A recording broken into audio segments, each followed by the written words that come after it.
Graeme, it's been a while since we've spoken to you. There's been a lot of incomings. How pleased are you with the business that you've done so far and how they have integrated? I'm pleased with the business that we've done. I think we talked earlier about attributes for players being conditional on whether we brought them in or not. I think the people that we've brought in have a hunger, physicality, also being able to deal with the ball really well.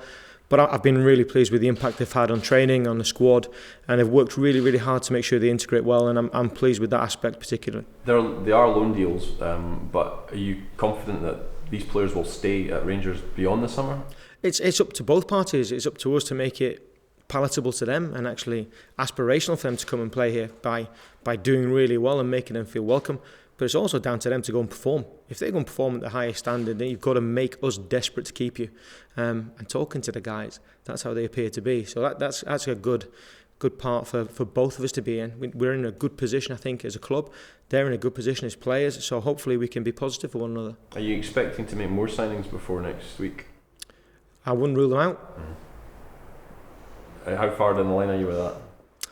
Discussions are ongoing, but there's no point speculating about things. I prefer to talk about deals when they're done and players when they're actually signed for Rangers, because otherwise we get into ifs, buts and maybes, and you risk upsetting clubs and players, and I don't think that's right. I don't think that's respectful at all. So we'll just keep our mouths closed until we have something to tell you guys about. In terms of players who might leave, I mean, Carlos has gone out on loan.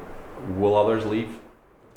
Potentially. People are in contact with us about some of our players, but we have to make sure we protect the club. We have to make sure we have the resource to put out a strong team in all of the games that we have coming up, because we have a lot of games in a short period of time. But we have to also take into account the players' personal circumstances. If they're desperate to play football and I can't guarantee them football, I understand that position. I've been in that position. So all of the parties have to come together and make something that suits us all. Suggestions that Sunderland are looking at David Bates in some of the papers yesterday. Is that something that you're aware of? No, not at all. That's just paper talk as far as I'm aware. You think his contract's is up at the end of the season? Is that something that might be addressed? We've discussed it already. We've talked to David already. We're talking to all of the players whose contracts are up. So David is not in a unique situation. What he has done is put himself in a good situation by playing well. And that's the same for all of the players. If the players play well and they do well for this club, it puts you in a fantastic shop window. But also you have to understand the scale of our club, and people have to want to stay here, they have to want to play for us, and that's the kind of people we want.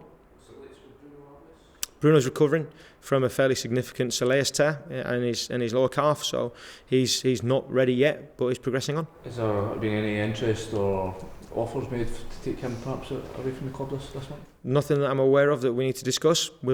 As I said, there'll be discussions going on above my level and at my level, but I only really like to talk about things when they're signed and sealed, because otherwise you get players focusing on things out with their control. You get them focusing out of our training area, and I don't want that to happen. I want them just to be in here bringing positive energies to the group, and for the majority, those that are able to get onto the training pitch, that's what they've done. The guys who are obviously frustrated in the treatment room, they're finding it harder, but we have to make sure we take care of those guys as well. Also, a report this week that said the club valued Alfredo Morelos at £10 million. Is that a fee that you're aware of that's been set to perhaps scare off offers, or is that because what you generally see his potential as? Players who play well, their market value goes up and down according to who's talking about them and who's actually looking at them. The more interest there is, the higher that price will go. That's just the natural order of things. That's not something I've set, but if it's something that's out there in the public domain, I can't control that. There will be lots of people speculating about prices and costings until a price is given to us or a value is given to us that we see as fitting for a certain player, Alfredo or any other. We won't discuss it further, and clubs know that with us, and clubs are being like that with us as well. You told us last week that Ross McCrory and Ryan Jack both had scans. Can you give us an update, please? Ross is seeing a specialist this evening, actually, so we're waiting for that. We're hopeful, but we don't want to prejudice anything. Ryan, once again, is waiting for his to come back, and once I have a definitive, I will give that to you.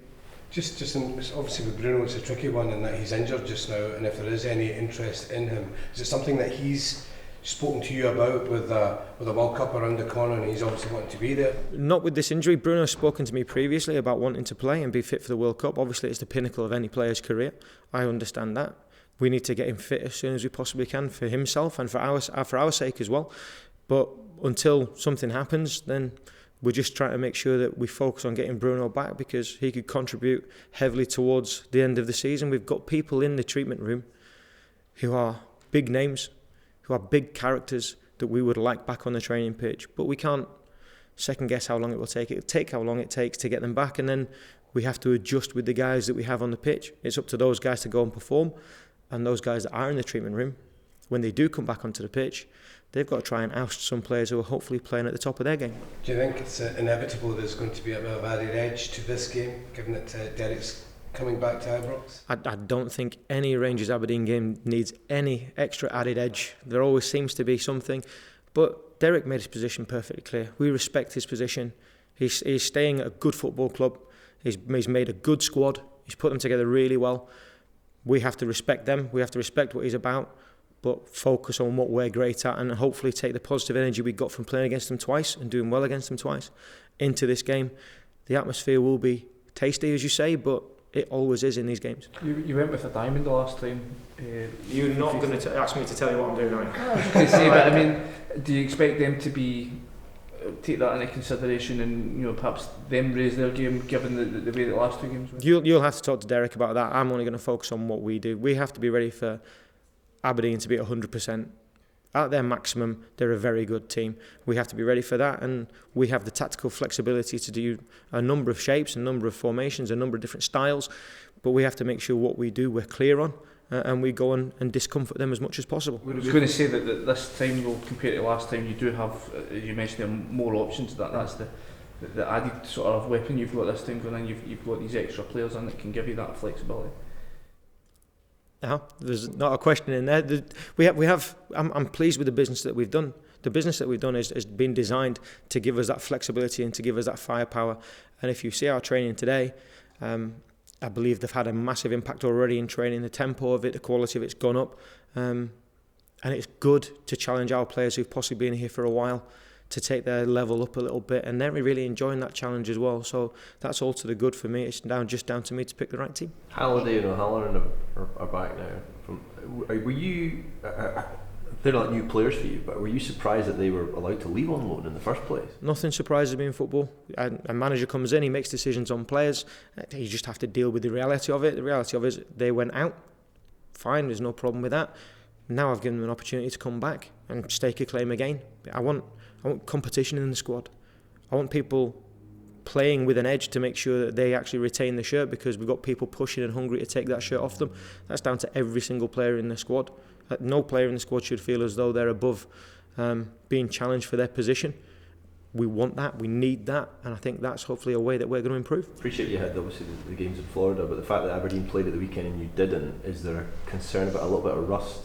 There's pluses and minuses in both regards. So you obviously like a little bit, it's where you can gel, but they've obviously got another game in their legs before us, so we'll be fresh.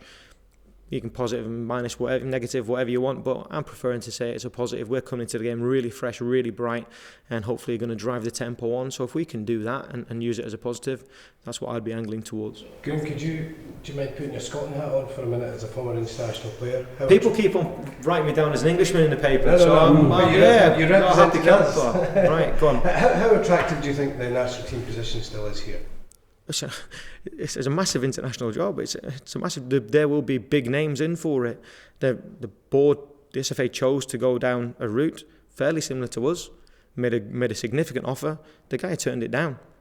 There's no point in dwelling on it. You have to move on and then find the best candidate for us, and not worry about what anyone else says. Not worry about what the papers say. Just make sure the SFA complete their due diligence and find someone that can take the football nation forward. Because if we do that, there are good players here.